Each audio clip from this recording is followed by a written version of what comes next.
ना थके है अभी पैर, ना हिम्मत अभी हारी है। ना थके है अभी पैर, ना हिम्मत अभी हारी है। यही मौका है कुछ कर दिखाने की, इसीलिए संघर्ष लगातार जारी है। नमस्कार दोस्तों, मैं विक्रम सिंह स्वागत करता हूं आप सभी के अपने यूट्यूब चैनल फोकस एबी पर।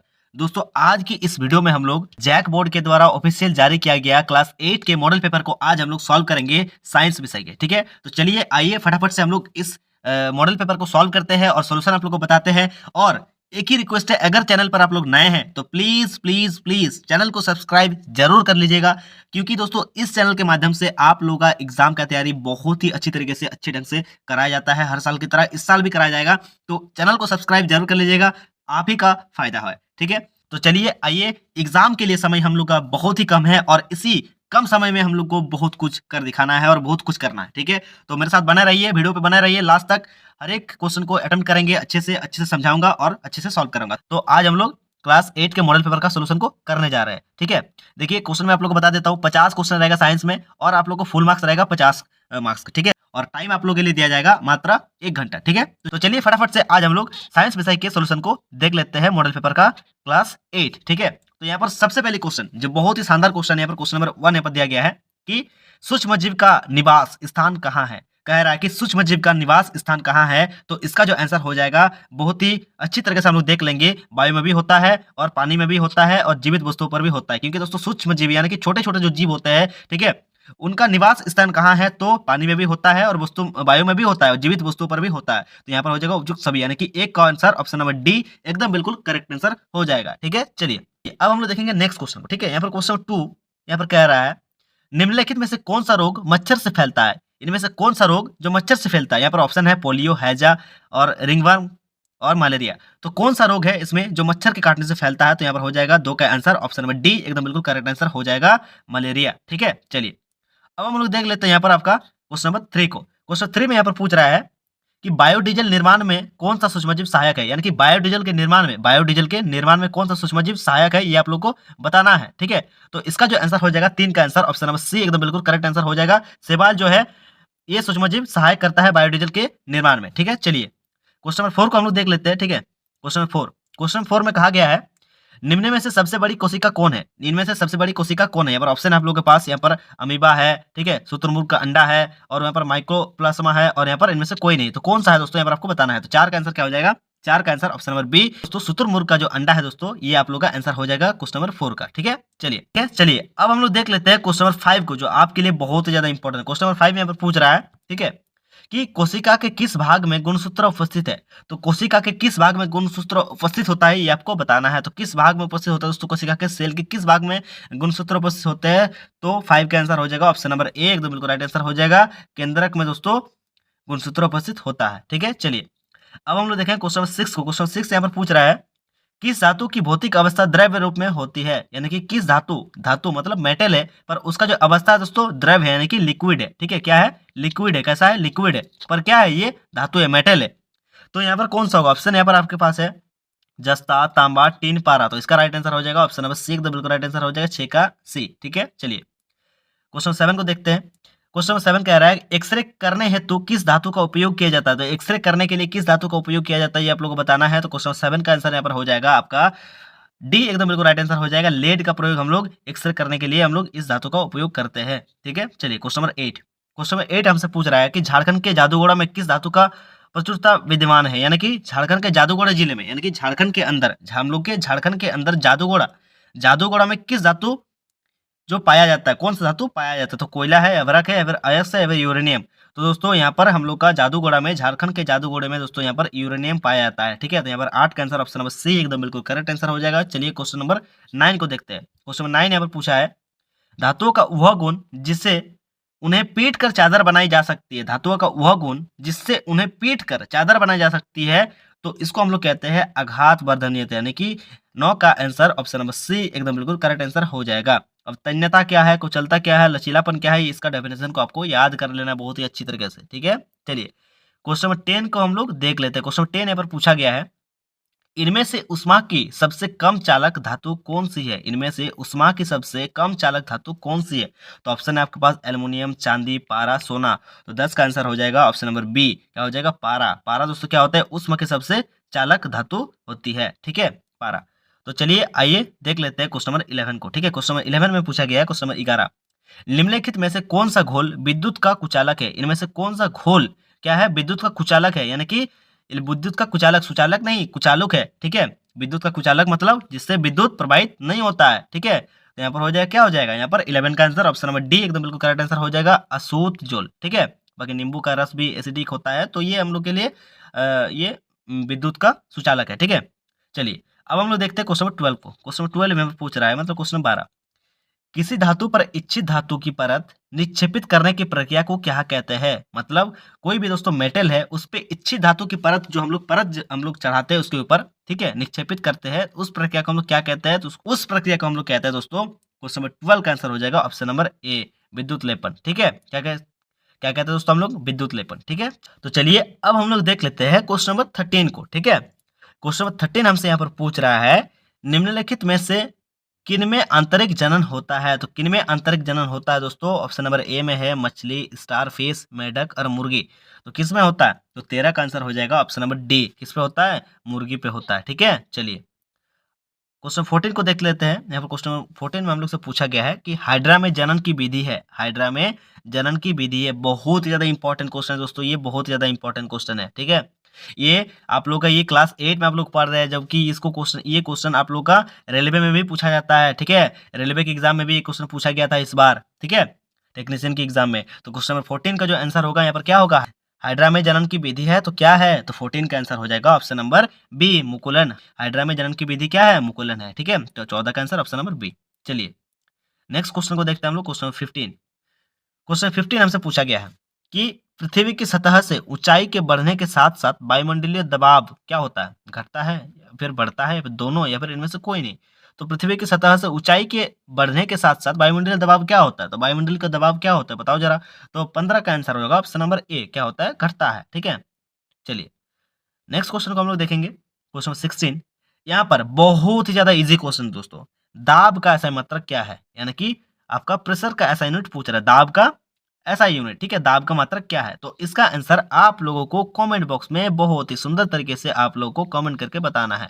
ठीक है, तो ये 16 का आंसर आप लोगों को कमेंट बॉक्स में बताना है। ठीक है, चलिए क्वेश्चन 17 को हम लोग देख लेते हैं। ठीक है, क्वेश्चन 17 में पूछा गया है कि निम्नलिखित बलों में से कौन सा संपर्कित बल है? संपर्कित बल कौन सा है? तो यहाँ पर हो जाएगा 17 का आंसर ऑप्शन नंबर डी एकदम बिल्कुल राइट आंसर हो जाएगा, घर्षण बल। ठीक है, क्वेश्चन नंबर 18 को हम लोग देख लेते हैं। क्वेश्चन नंबर 18, निम्नलिखित में से कौन सा पदार्थ अदहनशील है? तो अदहनशील कौन है? लकड़ी भी जलता है, कोयला भी जलता है, पेट्रोल भी जलता है, तो आंसर क्या हो जाएगा? पत्थर। तो चलिए अब हम लोग देखते हैं क्वेश्चन नंबर 19 को। ठीक है, क्वेश्चन 19 में पूछा गया है किसी पदार्थ के दहन का पोषक पदार्थ है, तो कौन सा पोषक पदार्थ है दोस्तों? यहाँ पर आपको बताना है। तो यहाँ पर हो जाएगा 19 का आंसर ऑप्शन नंबर सी एकदम बिल्कुल राइट आंसर हो जाएगा, ऑक्सीजन। ठीक है, चलिए क्योंकि ऑक्सीजन की उपस्थिति में किसी पदार्थ का दहन होता है। ठीक है, चलिए अब हम लोग देखेंगे क्वेश्चन नंबर 20। क्वेश्चन 20 में पूछा गया है किसी ज्वाला का सबसे अधिक गर्म भाग कौन सा है? गर्म भाग कौन सा है? किसी ज्वाला का सबसे अधिक गर्म भाग कौन सा है? तो अधिक गर्म भाग कौन सा है दोस्तों? यहाँ पर 20 का आंसर ऑप्शन नंबर ए एकदम बिल्कुल राइट आंसर हो जाएगा, सबसे बाहरी भाग। ठीक है, चलिए क्वेश्चन नंबर 21 को हम लोग देखते हैं। क्वेश्चन 21 में पूछा गया है निम्नलिखित में से कौन दो गुणसूत्र मिलकर नर शिशु के रूप में विकसित होता है? नर शिशु क्या है? नर शिशु पूछ रहा है, नर शिशु पूछ रहा है। ठीक है, और एक होता है मादा, एक नर होता है एक मादा। तो आप लोगों को पता होगा नर शिशु कब बनता है? जब एक्स और वाई गुणसूत्र का मिलन होता है, तो हम लोग क्या बनता है? इससे नर शिशु का विकसित होता है। ठीक है, और अगर एक्स एक्स हो गया तो यहाँ पर आप लोगों को याद रखना है, फिर मादा शिशु का विकसित होता है। ठीक है, मादा शिशु इससे विकसित होती है।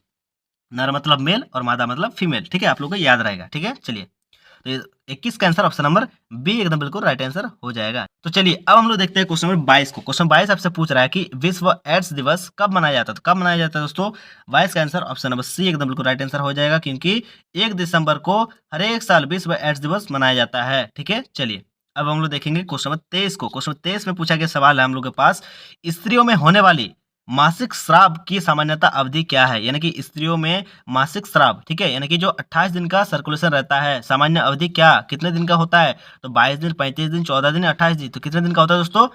तो महिलाओं में यानी कि लेडीज में यानी कि स्त्रियों में होने वाली जो मासिक स्राव की जो सामान्य अवधि होती है वो कितना दिन होता है? वो 28 दिन होते हैं। ठीक है, 28 दिन का वो साइकिल रहता है। ठीक है, चलिए तो 23 का आंसर ऑप्शन नंबर डी एकदम बिल्कुल राइट आंसर हो जाएगा। चलिए अब हम लोग देखते हैं क्वेश्चन नंबर 24 को। क्वेश्चन 24 में पूछा गया सवाल है हम लोग के पास कि समतल दर्पण से बना प्रतिबिंब है, तो समतल दर्पण से बना प्रतिबिंब कौन सा होता है दोस्तों? समतल दर्पण से जो प्रतिबिंब बनता है तो कैसा प्रतिबिंब बनता है? तो ऑप्शन में है आभासी, वास्तविक, धुंधला, कोई नहीं। तो हमेशा याद रखिएगा समतल दर्पण से जो प्रतिबिंब बनता है दोस्तों मेरे दोस्त, कौन सा बनता है? आभासी बनता है। ठीक है, तो 24 का आंसर ऑप्शन नंबर 1 एकदम बिल्कुल राइट आंसर हो जाएगा। चलिए अब हम लोग देख लेते हैं क्वेश्चन नंबर 25 को।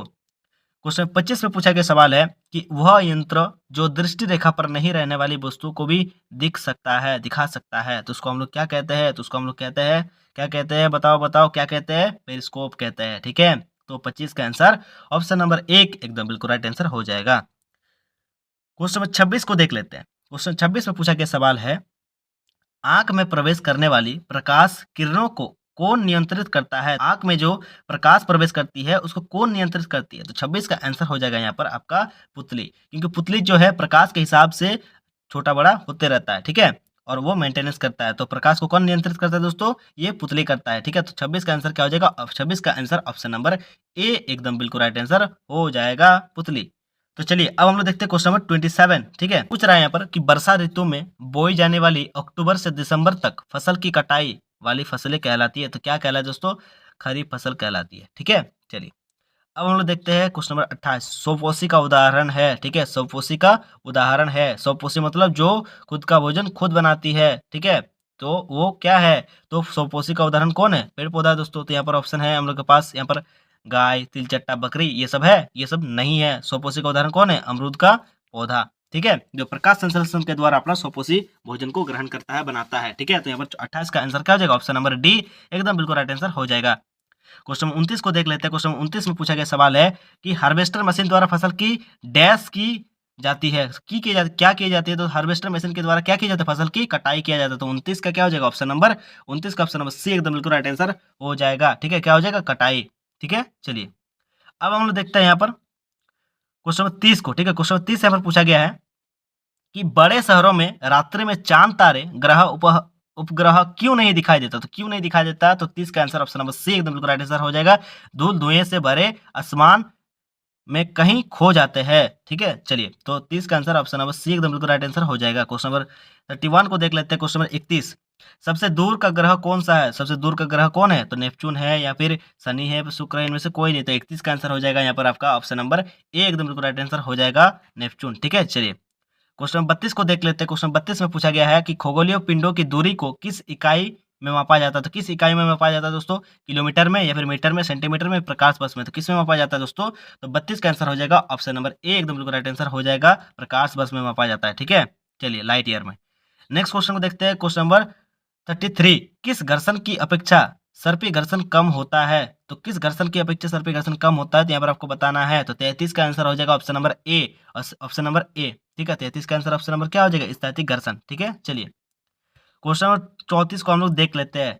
तरल, तरल मतलब लिक्विड, हवा या फिर जल में गति करने वाली वस्तुओं को उचित आकार देकर घर्षण बल डैश किया जा सकता है। तो क्या किया जा सकता है दोस्तों? 34 का आंसर हो जाएगा ऑप्शन नंबर बी, कम किया जा सकता है। ठीक है, तो चलिए अब हम लोग देख लेते हैं क्वेश्चन नंबर 35 को। ठीक है, क्वेश्चन 35 में पूछा गया है किसी आकृति की वस्तु पर तरल घर्षण कम होता है, तो क्या होता है दोस्तों? 35 का आंसर हो जाएगा आपका ऑप्शन नंबर सी एकदम बिल्कुल राइट आंसर हो जाएगा, नौकाकार। ठीक है, नेक्स्ट क्वेश्चन को देख लेते हैं हम लोग। इसी प्रकार से दोस्तों मैं आप लोगों का हर एक सब्जेक्ट का मॉडल पेपर का सोल्यूशन करवाऊंगा और साथ ही साथ आप लोग को इंपॉर्टेंट क्वेश्चन भी प्रोवाइड करूंगा जो आपके एग्जाम में आने वाला होगा। ठीक है, क्वेश्चन नंबर 36 को हम लोग देख लेंगे।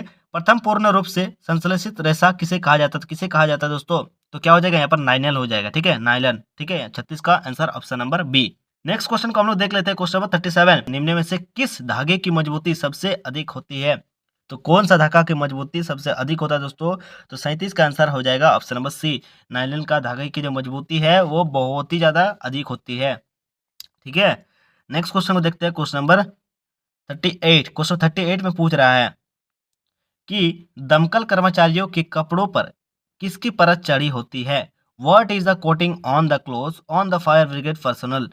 तो दमकल में जो कर्मचारी काम करते हैं तो उनके वर्दियों पर, उनके कपड़े पर कौन सी परत चढ़ाई जाती है? ठीक है, कौन सी परत चढ़ी होती है? तो यहाँ पर आपको बताना है। तो 38 का आंसर हो जाएगा ऑप्शन नंबर ए एकदम बिल्कुल राइट आंसर हो जाएगा, मेलामाइन। ठीक है, आपको ये बात याद रखना है। ठीक है, चलिए तो चलिए अब हम लोग देख लेते हैं क्वेश्चन नंबर 39 को। क्वेश्चन पूछ रहा है यहाँ पर कि ध्वनि की प्रबलता किस कारक पर निर्भर करती है, तो किस कारक पर निर्भर करती है, तो आयाम पर निर्भर करती है। ठीक है, तो 39 का आंसर ऑप्शन नंबर ए एकदम बिल्कुल राइट आंसर हो जाएगा, करेक्ट आंसर हो जाएगा।